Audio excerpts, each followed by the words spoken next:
சில இடுக்கமான சூழ்நிலைகள் கண்டு பதட்டம் வேண்டாம். ஐயோ நம்ம தவறான தேர்ந்தெடுத்துட்டோமோ அப்படின்னு யாரும் நினைக்கிறீங்களா? நீ சரியான இடத்துல தான் இருக்கிறன்னு ஆண்டவர் இன்றைக்கு இந்த ஆராதனை மூலமா உனக்கு உறுதிப்படுத்துகிறார். சில இடுக்கங்கள், சில நெருடல்கள் வாழ்விலே வரும். அது வாழ்வினுடைய அங்கம். அதை பார்த்து நீ பின்வாங்காதே, அதை பார்த்து உன்னை நிறுத்திக் கொள்ளாதே, அதை பார்த்து உன்னை நீயே தடுத்துக் கொள்ளாதே. ஏனென்றால் அந்த இடுக்கமான வாயில நீ தாண்டிட்டனா நீ வெற்றியின் பாதையில் இருக்கிற ஞாபகம் வச்சுக்கோ. அந்த இடுக்கமான வாயில கடந்து போயிட்டனா நீ அபிஷேகத்தில் இருக்கிற ஞாபகம் வச்சுக்கோ. எங்கெல்லாம் மனிதர்கள் துன்பப்படுகிறார்களோ அவர்கள் பக்கத்தில் இயேசு வாழும்போது நின்னார்.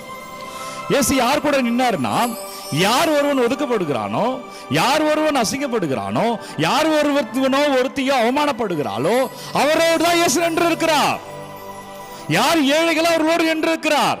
அப்படின்னா உன் இடுக்கமான வாயில் வருதுனாலே உனக்கு ஆண்டவர் தருகிற செய்தி என்ன தெரியுமா? அவர் உன் கூட நிற்கிறாருன்னு அர்த்தம். அவரை பார், மனிதர்களை பாராதவங்க நிற்க மாட்டாங்க. பணம், புகழ், பேர், பதவி, புகழ் இருக்கிற பொழுது நிற்கிற கூட்டம் உன் பிரச்சனைன்னு போது உன்னை தனியா நிற்க வைக்கும்.